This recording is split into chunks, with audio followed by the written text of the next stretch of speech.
off the table. What's your plan to make New York City feel like a safer city? S.E Cupp, that's your perception. Of course, there's a lot of crime. So what's happening right now? Let's dive in. Welcome to Battleground NYC, the fight for your vote. It is Monday, October 6th, and we are 29, that's right, less than 30 days away from this all-important New York City mayoral race. And later in today's show, we're going to zero in on a really important issue for a lot of New Yorkers. But first, as always, let's get to some news. Joining me now is Lisa Evers, reporter for Fox 5 New York. Lisa, welcome back to the show. Thank you so much, and thank you for having me. Okay, so let's start with, where were the candidates over the weekend? What was everyone doing? Give us the lowdown. Well, we kind of saw the pattern that has emerged over the last several weeks with the campaign. Now you have Eric Adams out, but he wasn't campaigning that much anyway to begin with. On Saturday, Andrew Cuomo and Curtis Lee, the Republican candidate, were both at the Korean parade, and that was just about it for Saturday. And then yesterday on Sunday, Mamdani had a couple of events. There was no Cuomo event and no Sliwa event. And then this morning, things started to really heat up. We're 29 days away from Election Day. And, Cuomo is taking shots at Mamdani. Mamdani is taking shots back at him. Mamdani had an event talking about affordability, really trying to focus on that. A lot of people starting to say, wait a minute, what are his real positions?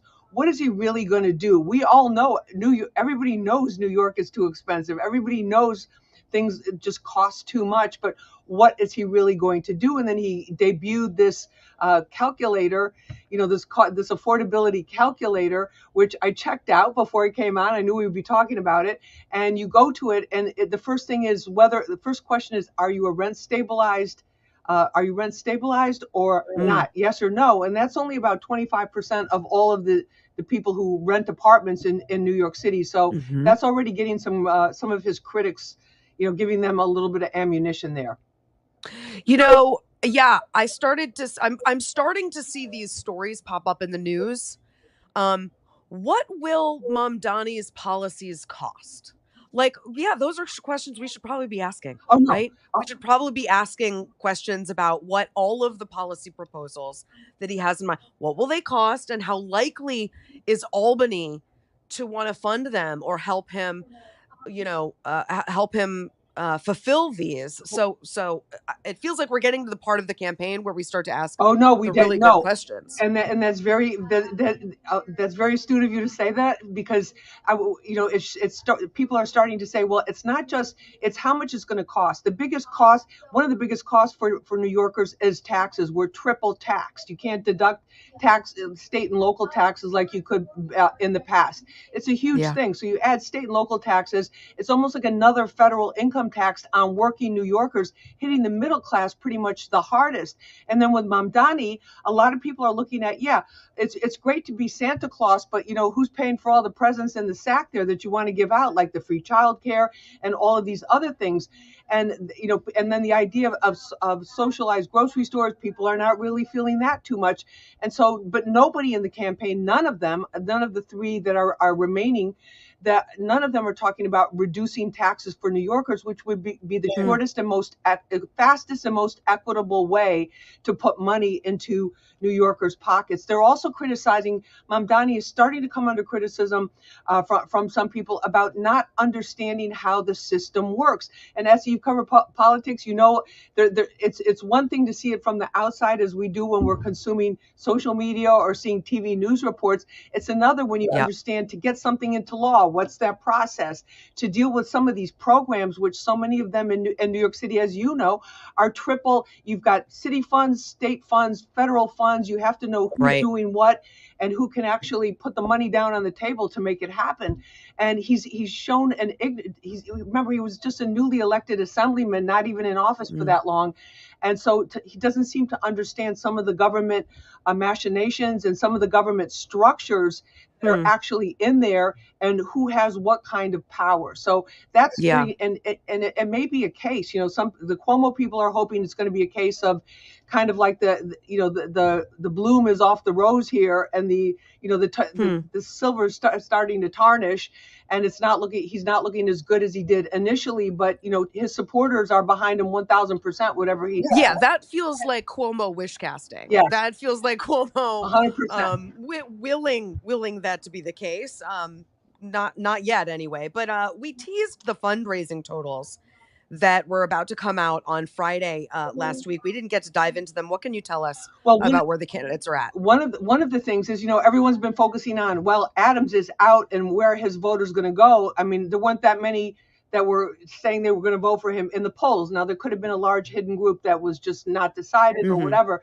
But what Adams dropping out actually helped Andrew Cuomo, and that within 36 hours of Adams announcing, he got kind of an infusion, not kind of, a real infusion of about $400,000 into his campaign. And I don't think he's too interested in having Adams endorsement. I mean, how much clout is that really going to carry anyway? The police, in terms of the candidates, police unions are going to be with the Cuomo. The other ones that were with Adams will most likely go with Cuomo. He's talking about hiring 5,000 more police officers, but the money. And then Mamdani hit his spending limit, his $8 million mark a while ago, but people are still sending him money. And the interesting thing is, I looked at before the show because I wanted to get an idea. There's all this talk of the billionaire bad word, but most of Mamdani's contributions are now people with $175 or under. So that's interesting. Small dollar donations. Yeah. Okay, stay right there, Lisa. We've got more for you after the break. More Battleground NYC right back.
We're back with Battleground NYC. Let's get back to more news from the race. Back with me is Lisa Evers, reporter at Fox 5 New York. Lisa, Mamdani last week, toward the end of the week, waded into a controversial issue. He's planning to phase out the gifted and talented program for students.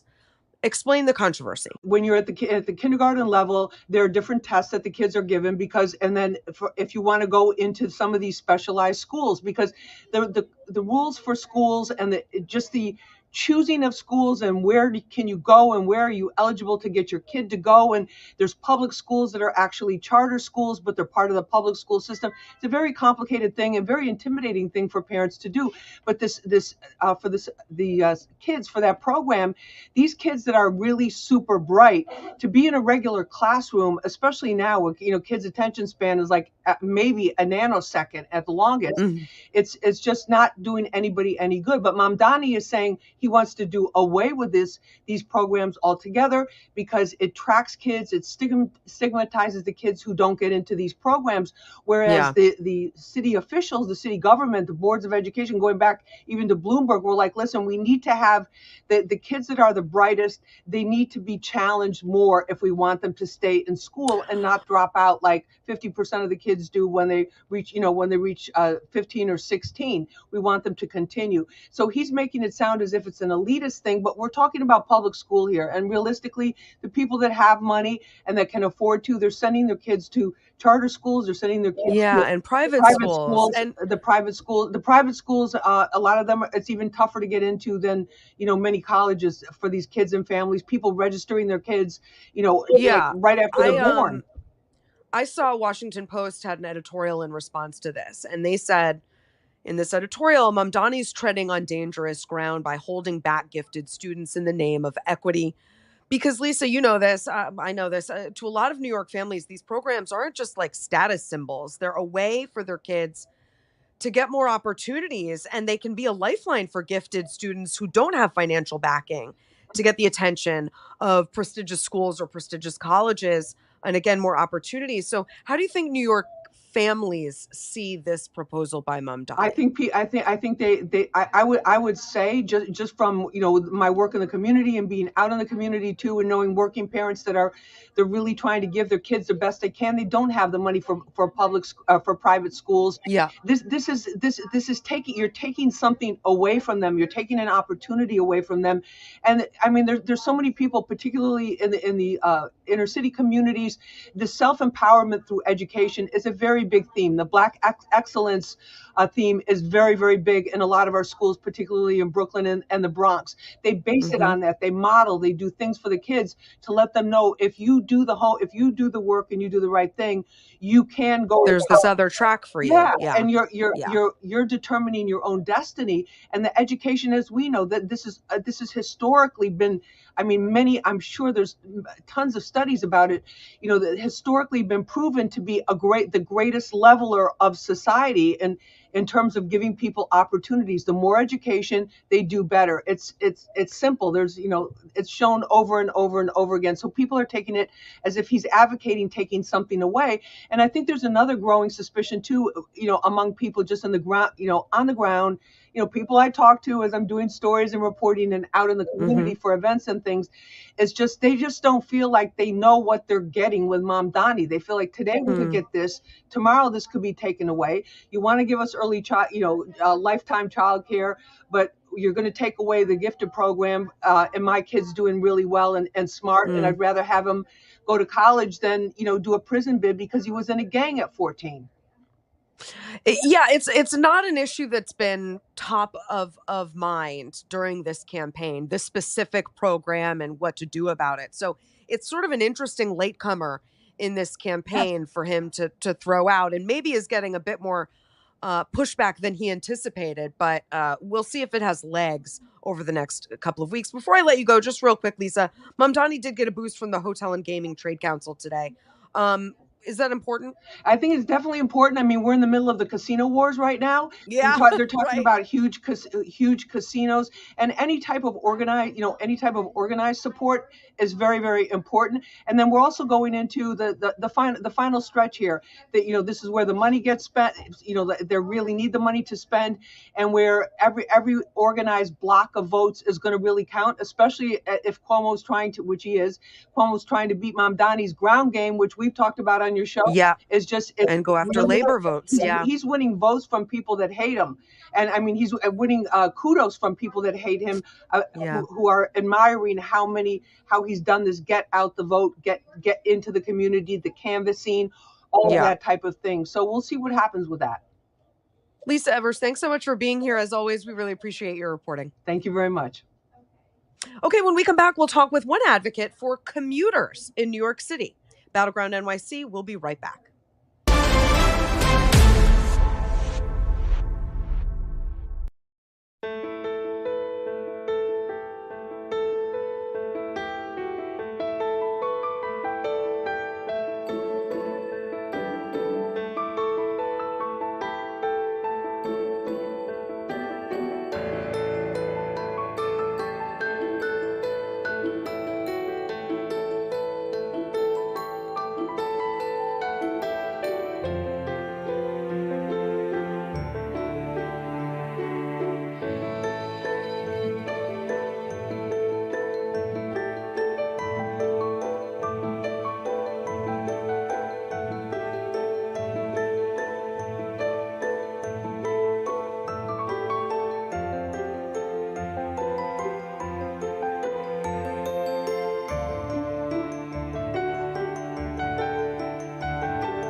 And we're back with Battleground NYC, the fight for your vote. Even if you've never been to New York City, you know it's a transit system city. It's a huge part of every New Yorker's life. The subways, the buses, the one, the D train, the LIR. It's all part of New York lore. You just have to watch movies and TV shows to know. It's all fun to watch New Yorkers take the subway in the movies. But in reality, it's not always fun. There's crime, there are delays, constant construction, issues of affordability, issues of access. It's no surprise that in a city the size of New York, mass transit is often a mass pain in the you know what. Speak from experience. So let's dive into it. Joining me now for the bigger picture, it's Betsy Plum, Executive Director of the Riders Alliance, an organization fighting for better transit for all New Yorkers. Betsy, thanks so much for coming in. Thank you for having me. Yeah, this is a really important issue. It comes up all the time because it crosses issues of affordability, housing, public safety, crime. So it does come up, but we haven't really done a deep dive. So I'm really glad you're here. Before we get to the candidates and what they think about all of this, tell me what the mission of the Riders Alliance is. Absolutely. Riders Alliance is New York's grassroots organization of subway and bus riders. We fight for the reliable, affordable, accessible transit system that New Yorkers deserve. And we do that by building the power of riders to hold our elected leaders accountable. Because the truth is, many of the problems our transit system faces are not actually technical, they're political. And we need leaders who will actually treat our time and our ability to get where we need to go as a priority, not just as an afterthought. So what do people outside of New York City understand maybe about how vital public transit is to the daily lives of New Yorkers? It's a great question. Most of America is built around the private car, but New York City is very much built around public transit. Half of all households in the city don't have a car. And even if you do have a car, even if you do drive, you rely on just about everyone else not driving. So we really are good a luck city parking. built around transit. It is the city's lifeblood. When it fails, we know too well that everything grinds to a halt. When it fails, it's just horrific for New Yorkers. And when it works, though, it is what makes New York one of the most connected, dynamic cities in the country, if not the world. And I think people outside of New York City sometimes fail to understand just how dependent New Yorkers are on this system and actually how in it together we all are. It's so true because, you can look at a map of New York City and you can tell there's islands and, stuff has to go under rivers and over bridges. And when things go wrong, they go real wrong. They go really, really wrong, and they can really mess up your life. What are the top issues for public transit riders?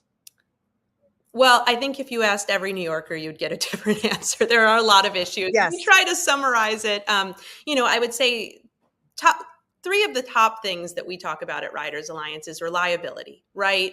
Riders need a system that they can count on to get where they need to go so that they don't lose jobs, pay, or time in their lives. Riders need a system that is comprehensive, right? Our transit system should connect every neighborhood, every community. You should be able to get where you need to go. And we need a transit system that's affordable for all, right? Fares should never stand between New Yorkers and the chance to get where they need to go. So there are many things that we need, but the ability to have a reliable, comprehensive, and affordable transit system is very important. Okay, so one thing you didn't mention was a safe transit system. I'm sure that doesn't mean it's not important to you or to riders, but just anecdotally, I used to ride the subways daily when I lived in the city. I never once had a safety issue. They don't feel as safe to me today as they did maybe 5-10 years ago. That could just be me. Is that a sense that a lot of New Yorkers have? I think feelings of safety are very personal. They're very complex. It can be very subjective. The data shows that the subway is actually very safe, safer than it's been in years. And it's actually far safer than traveling by a car, especially in New York. But perception of safety is very real, right? And I think what we know is that when riders see individuals experiencing homelessness, when they see individuals experiencing sometimes very severe mental health crises, when they see neglect underground, it shakes confidence. And I think what it shows to us as rider advocates is that we Mm. really actually need real solutions here. Hmm. From our perspective, the answer is not just more policing. That is sort of the Hmm. solution that we've seen time and time again. And Yeah. it hasn't solved this problem, right? As you said, New Yorkers continue to feel neglect, right? And I think what they're feeling is a lack of care. And what Mm. we know is when government does invest in housing, in mental health support, and actually, from the transit perspective, in more frequent service, riders actually feel safer and are safer. Mm. Okay, Betsy, this is great stuff. Stay right there because now I want to get into the candidates when we're back after this break. Battleground NYC returns in a minute.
And back with Battleground NYC, the fight for your vote. One more time with the bigger picture is Betsy Plum, Executive Director of the Riders Alliance, an organization fighting for better transit for all New Yorkers. So, Betsy, let's talk about the candidates and their proposals. Which candidate in your mind has the best plan for improving public transit in New York City?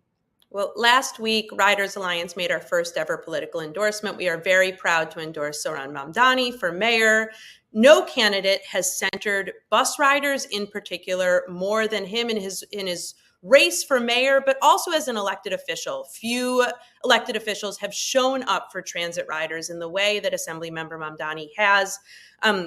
We are very hopeful, and Mm-hmm. we very much believe in his promise to deliver faster, fairer service.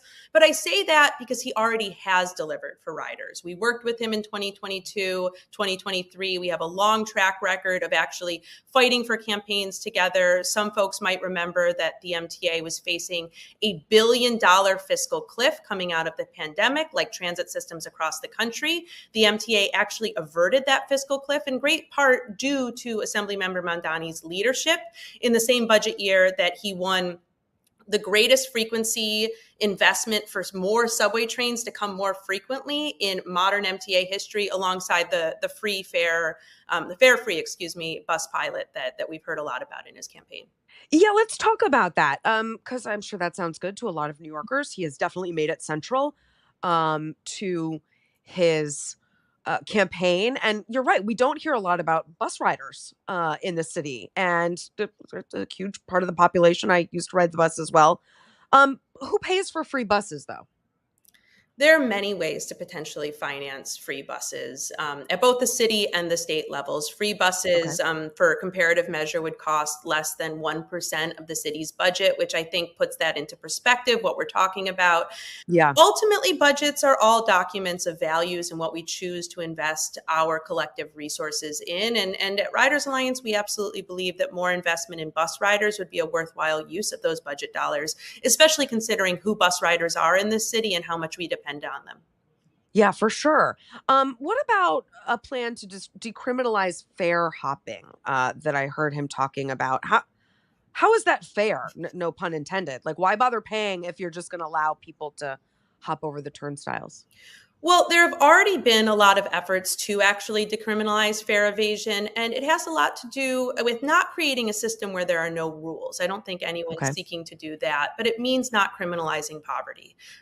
Paying the fare should be easy and it should be affordable, right? There are programs like Fair Fares that actually make the transit fare more affordable for the lowest income New Yorkers. Those programs should be expanded. Riders Alliance has really advocated for those. But what we want to see is no one ever having to make the decision between a meal and a Metro card. And if you do have to sort of contend with that decision, that it shouldn't carry really, really outsized consequences relative to what a subway fare costs. Gotcha. The city's done a bunch of things to keep cars out of the city. I know over years, from adding more bike lanes to congestion pricing. But ultimately, doesn't the city just need to make public transit, whether that's coming into the city or inside the city, more desirable, more efficient, more enjoyable, more affordable? Well, that's the entire mission of Riders Alliance. So I absolutely Yeah. agree. But that's what we do: demand that city and state leaders make transit much faster, more frequent, more affordable, everything that you said. We know that transit already moves most New Yorkers every single day. What's missing is respect for our time, and just respect for the rider outright. If the next mayor values riders' time as much as the current mayor values drivers' convenience, I think the city will be much better for everyone. I think that's so important because if you look at some other big cities internationally, you know, they'll tell you like your train is going to be 2 seconds late on like a board. You can depend on the transit system with your life in terms of its efficiency and punctuality. And it feels like New York's kind of given up on that a little bit. Like we shouldn't expect something like that, but don't we deserve it? We absolutely deserve it. And I think, the MTA is really making strides, thanks in great part to programs like congestion pricing, the new capital program. By the end of 2029, 70% of riders will live at a subway station that it's accessible, that will have Mm. an elevator. That is so important. We have a long Yeah. way to go, but in order to get there, we need our leaders all pulling in the same direction. And too many leaders actually fight against the progress that transit is trying to make in this city. And what that means is you're actually pulling in the opposite direction of the vast majority of New Yorkers. Well, it's a really important issue, so I'm glad you came on to discuss it, and I'm hoping that it's an issue that comes up in the debates too. If just before we go real quick, what's a question you would ask all the candidates in a debate? I would love to know their plans to actually make buses much faster. Love that. Oh, that's so good because it's always the push pull like, okay, do I stay above ground and take the bus, which might be more efficient? I don't have to change subways, blah, blah, blah, but it's going to take forever. That's a great question. We'll see if it gets asked in one of the upcoming mayoral debates. And Betsy Plum, thanks so much for being on here and talking about this important issue. Thank you for having me. Okay, and that does it for us. We'll see you back here tomorrow and every Monday through Friday for more in-depth conversation, more context, more reporting, more insights, more voter opinion right here on Battleground NYC, the fight for your vote. I'm S.E Cupp. Thanks so much for tuning in. We really appreciate it.